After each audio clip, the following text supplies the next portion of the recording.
Oke, kembali lagi kita ada soal genetika baru lagi hari ini. Seperti biasa, coba pause videonya, kerjakan sendiri dulu untuk kalian tahu, jadi kemampuan kalian seberapa banyak. Sebelum kemudian aku bahas jawabannya. Baiklah.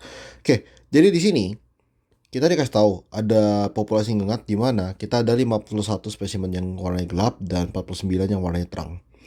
Diketahui juga bahwa gelap itu alel dominan, sedangkan yang terang itu dia adalah alel yang homozigot resesif. Misal aku kasih simbol ya, yaitu mungkin G aja ya, G besar.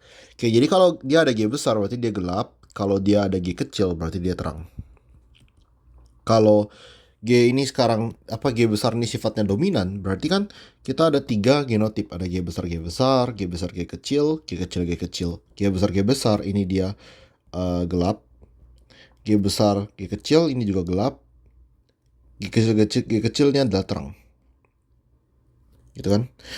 Oke, jadi kemudian diketahui kalau populasi ini adalah kesetimbangan Hardy-Weinberg. Jadi karena ada asumsi ini kita bakal jauh lebih gampang mengerjain soalnya. Kita boleh pakai asumsi Hardy-Weinberg. Berapa perkiraan frekuensi alel resesif dalam populasi tersebut? Berapa banyak ngengat gelap dalam sampel yang merupakan homozigot untuk alel dominannya? Nah, untuk soal ini tidak terlalu susah karena kita boleh pakai asumsi Hardy-Weinberg. Apa itu asumsi Hardy-Weinberg? Masih ingat? Ada rumus P plus Q sama dengan 1, di mana P ini adalah satu alel dominan, Q ini adalah alel resesif gitu. Jadi aku bilang P ini adalah alel untuk G, Q ini adalah untuk P itu untuk G besar, Q itu untuk G kecil. Oke. Nah, ini adalah rumus untuk frekuensi alel ya. Oke, sekali lagi ini adalah rumus untuk frekuensi alel. Kalau seandainya kita kuadratkan, kita akan dapat P kuadrat ditambah 2PQ ditambah Q kuadrat sama dengan 1. Karena ingat lagi sifat aljabar A plus B kuadrat itu bukan sama dengan A kuadrat tambah B kuadrat. Bukan ya, yaitu sama dengan A kuadrat ditambah 2AB ditambah B kuadrat. Oke, jadi kalau misalnya masih bingung, kita bisa pecah dulu jadi A plus B dikalikan A plus B. Kayak gini kan. Kalau ini A kuadrat, ini plus AB, ini sama aja AB juga, ini B kuadrat. Jadi AB sama AB ini jadi 2AB. Oke, dari situ. Baiklah. Nah, jadi sekarang ketika kita kuadratin ini, kita mewakili frekuensi alel. Di mana, frekuensi genotip. Di mana P kuadrat itu mewakili alel homozigot untuk G besar. Oke, ini jadi G besar.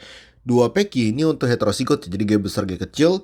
Q kuadrat ini adalah homozigot resesif, yaitu G kecil G kecil.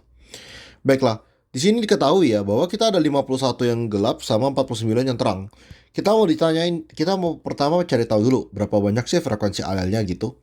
Oke, jadi ketika kalian dikasih soal genetika populasi, hal pertama yang harus kalian lakukan adalah untuk mencari dulu frekuensi alelnya. Karena ketika kita tahu frekuensi alel ini bisa dipakai untuk segala hal, untuk mencari nilai-nilai lainnya.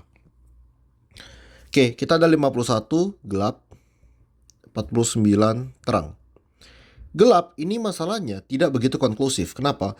Karena gelap ini terdiri dari dua ya. Bisa G besar, bisa G besar, G kecil. Sedangkan terang itu dia G kecil, ya kan? Maka biar asumsi ini lebih gampang, kita bisa pakai terang dulu ya. Oke. Terang tadi rumus frekuensi genotipnya apa? Q kuadrat ya, yang ini. Jadi kita boleh tulis nih. Q kuadrat sama dengan frekuensi genotip. Frekuensi genotip. Apa sih frekuensi genotip itu? Frekuensi genotip itu cara lain untuk berpikirnya adalah berapa sih persentase dari organisme yang punya genotip tersebut gitu kan.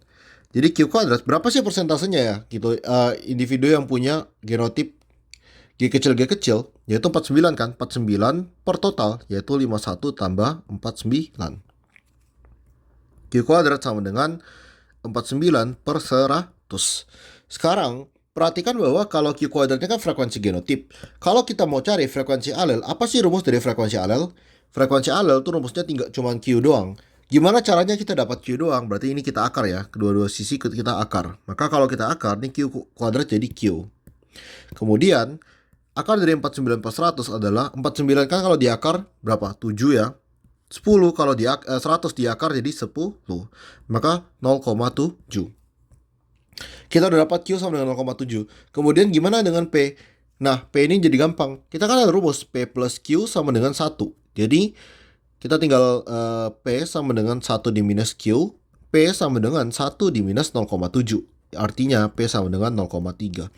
Nah, di sini kita udah jawab ya pertanyaan pertama. Berapa perkiraan frekuensi aler resesif gitu. Frekuensi aler resesif kita dapat di sini adalah 0,7.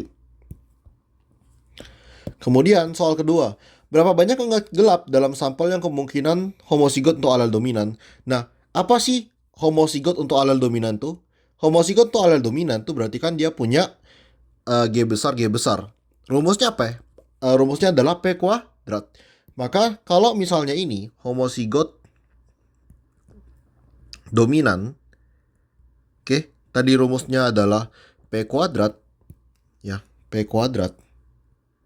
Ini kita mendapatkan apa? P kuadratnya apa? Ini adalah frekuensi genotip. Frekuensi genotip ini kan dalam bentuk persentase. Nah, untuk kita mendapatkan jumlah organismenya, berapa banyak sih individunya, kita kalikan ini dengan total individu. Oke, dengan total individu kita akan mendapatkan banyaknya individu yang merupakan targetnya. Jadi di sini kita kalikan juga dengan total individu. Total individu. Jadi P kuadrat sama dengan 0,3 kuadrat dikali dengan total individu adalah 100. 0,3 kuadrat itu kan kalau kita pecah jadi 3/10 dikali 3/10 3 dikali 100.